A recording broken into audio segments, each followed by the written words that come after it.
Pacific Northwest. But some say they will soon disappear. If we want to keep them around, we got to do something fast. Why the worry? We got to deal with the Chinook issue. There's no question about it. The whales are literally starving to death. Now the race is on to save them and to keep this generation of orcas from being the last. Well, good evening and thanks for joining us. I'm David Rose. I'm Marnie Hughes. Tonight we are devoting a big part of our newscast on an effort to save the southern resident orcas native to our waters. Now just this week, a researcher saw and captured this photo of an orca mother trying to keep her newborn calf afloat, refusing to let it go. But that calf was dead, most likely from complications at birth. It is a new reality for the whales. The vast majority of pregnancies are failing with no healthy calves born in 3 years. This year, a task force was created under Governor Jay Inslee to save them. The group has until October 1st to give the governor a draft report of its recommendations. They are focusing on 3 threats: boat noise, contaminants, and prey. Studies have found excessive boat noise, like whale watching groups, can make it harder for whales to find the food they need. The president of the Pacific Whale Watch Association is on that task force and says his organization is not the problem. We're the most progressive and well-organized whale watching industry on the planet. We have guidelines that far exceed federal, state, and provincial regulations. The primary issue is this: the food source for southern resident whales is scarce. They eat Chinook salmon, and those salmon are endangered just like the whales. An Orca researcher says the focus for saving the southern residents needs to be dealing with Chinook, but the task force has yet to decide the best way to do that. We've got maybe at most 5 more years of reproductive life in this population to make it happen. And if we don't do it in that 5 years, it ain't going to happen.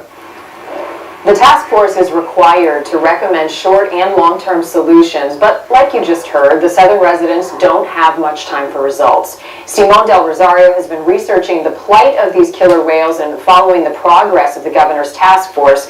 Simone, is there enough time to save this species? There is if officials act fast, but like you said, time is running out. Now we've shown you this heartbreaking photo. I want to bring it up on your screen again.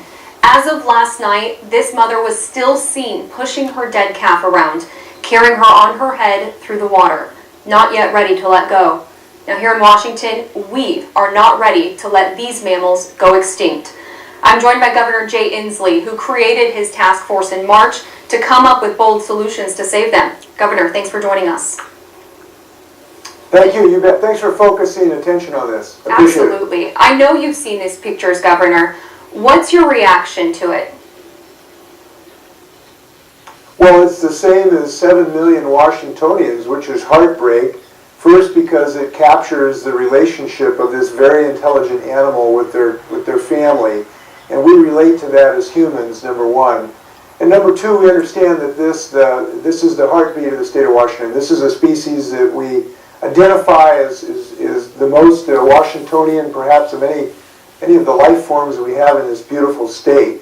So both as mothers and fathers and Washingtonians, it touches us all very deeply, and I am hopeful is going to inspire all of us to put our shoulders to the wheel to do what is necessary to save the orcas. And it's something I'm committed to. That's why I've been working on this for several years now, and the latest action is this task force. But we are not even just waiting for the task force. We're acting now to improve the production of Chinook, which is critical to their survival, and to take some short-term measures to reduce the interference with their hunting from noise, and some other measures that will reduce the other species ultimately that are preying on the Chinook themselves. So we need to take action now. We're doing that, and I'm looking for this task force recommendations for the additional actions that we can take. I'm glad that you said you're taking action now, because there are a lot of people in your task force that believe the health of this population is so bad we don't even have 2 months to come up with solutions, let alone 2 years. Now you've been governor since 2013. Do you wish you had created this task force sooner? I wish the legislature had followed my proposals to them sooner. A year and a half or 2 years ago, I made a proposal to help the orcas by reducing toxicity. I've made proposals that would spend dollars to improve our habitat that have not yet been adopted by the legislature. I'm glad the legislature is now showing a little more support for this effort, and I hope they will when we get this task force recovery plan. So this is something I've been concerned about for several years now. I have made proposals and will continue to do so. I'm glad now that we are already, from last year's budget, increasing the hatchery production of our fish.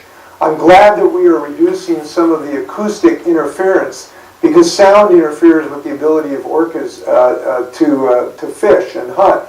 I'm glad that we're looking at this issue of where we can have an appropriate level of space between us when we enjoy watching orcas, and we're doing that as well. So we are taking action now, but I'm looking forward to the additional recommendations that this task force will have. So I'm committed to this. I believe Washington is. I'm hopeful in the next session of the legislature that they will join me in the kind of things that I've proposed so we can save this species. If we do that, we've got a reasonable chance of doing that. But I want to stress this. We're going to have to make some tough decisions to do this. Governor, this is a statewide issue. I want to jump in because you did mention giving safe space to the whales. 5 years ago, we at Q13 asked you where you stood on a no-go zone in the San Juans. You refused to take a position back then. Do you have a position today? Yes, it's a position I've had some time that we should follow science and have an appropriate level of protection of these orcas. That's why right now we're reassessing to figure out what the distance should be. I believe it's going to have to be greater to provide the orcas a greater level of protection, and that's what we're going to know when we get this task force done. And this needs to be based on science. We need to make decisions based on science. Right. And this is some interference potentially with some of the tourism involved in this, but this is my point. If we are going to save the orcas, all of us are going to have to in some way pitch in to help.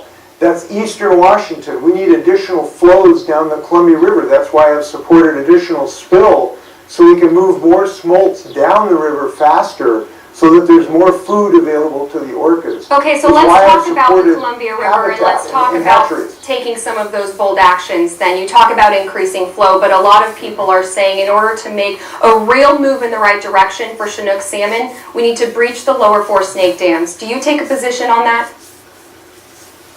Yeah, my position is we should consider the science, and that is a decision that is being considered. Under the federal court decision, it is mandated that, so that now is being considered. So I believe we should look at the science of that proposal to determine what its benefits could be to the orca and what other alternatives could be to the Snake River dams. But we can't wait for that study. We need to reduce the mortality of Chinook smolts as they move down the river.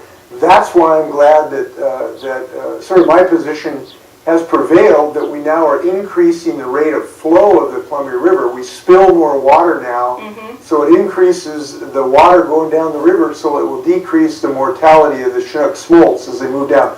We're doing this today, and we need to do it today because this is an urgent matter. So I'm glad we're taking that action today. Absolutely. We need to focus on the things we can do today and get them done. You mentioned, waiting for the science, but obviously we have had scientific reports coming out over the past decade. This is a species that has been listed as endangered since 2005, so we have had time to look at some of the science.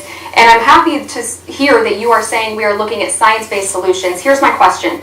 If science points to a solution that is politically difficult, how much political will are you willing to risk to make it happen to save this species?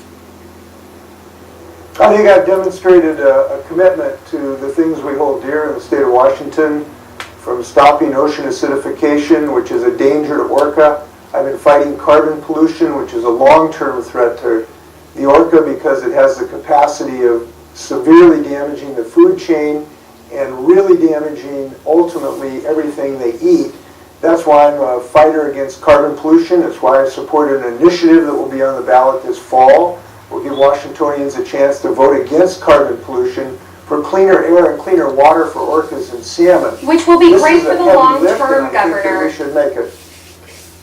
these measures that this task force is taking, I've been reading the reports, going through what sort of measures are being taken. All of that is going to be great for the long term and for the overall health of the Salish Sea. But really what these orca need are food, and we need more than just hatchery salmon. We need to find out how to restore the wild Chinook salmon so that we aren't having to artificially feed these whales year after year. So if the science points to breaching dams, do you have what it takes to go up against tough bodies like Bonneville Power to make that happen?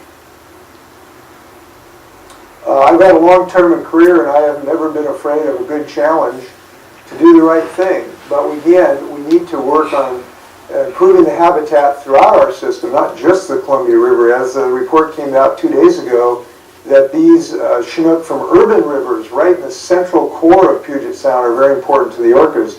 We need to improve that habitat as well. And yes, I am. Look, I'm the governor who was the one who organized this effort, and I've been fighting for this for several years and will continue to do so. I believe it's central to who we are as Washingtonians, so I'm going to do that heavy lift, you bet. So some of the recommendations, like breaching these river dams, they would require federal approval. Now this administration is rolling back environmental protections. So how do you plan to get the federal agencies on board? Well, listen, I haven't made some decision right now that I'm announcing today to breach these dams. What I'm supporting is a scientific analysis of the consequences of that. Then it will be largely a federal decision. As you know, as you appropriately said, this is a federal government decision. I will have some voice in that, but ultimately is the federal government decision. So when we get this science, I'll certainly be talking to our legislators to make sure they know my viewpoint, but we need to get the science, so we're doing that. I want to reiterate, though, we can't wait for breaching the dams. We need to improve the survival of Chinook right now in the Columbia River system. That's why it's imperative that we increase the flow down the river, and we are doing that. And I've taken a position to support what the federal court has ordered in that regard, because time is of the essence. Look, if this is a 5-year window, we got to start that water flowing down the river right now, and I'm glad that we're doing that. We'll continue to do that. There is There's some frustration. controversy associated with that. Look. Absolutely, there's controversy associated with all of the big actions. Yes, indeed. But that's my point. We all are going to have to make a commitment to these whales. That includes irrigators, it includes tourists, it includes operators of large vessels, it includes people who are involved in land use decisions, it includes voters. We voters need to go to the polls and vote for people who will support these policies, and they're going to have a chance to do this November. You got a president right now who's trying to reduce our ability to protect these species. You've got orcas that could go extinct in a few years, and you have a man in the White House who wants to reduce the Endangered Species Act that can help to protect them. Now we need people to go vote this fall who will vote for people in public office who will support orcas. We all have something we can do for orcas, and I hope people will join me in that regard. Governor, we're looking forward to hearing what these recommendations from your task force are. We appreciate you coming on to talk to us today about that. Thank you so much, Governor. You bet. Thanks for focusing on this. Appreciate it. Absolutely. Guys, back to you. And to read more on our extensive orca coverage, head over to our website, q13fox.com/orcas. Still to come, Seahawks training camp.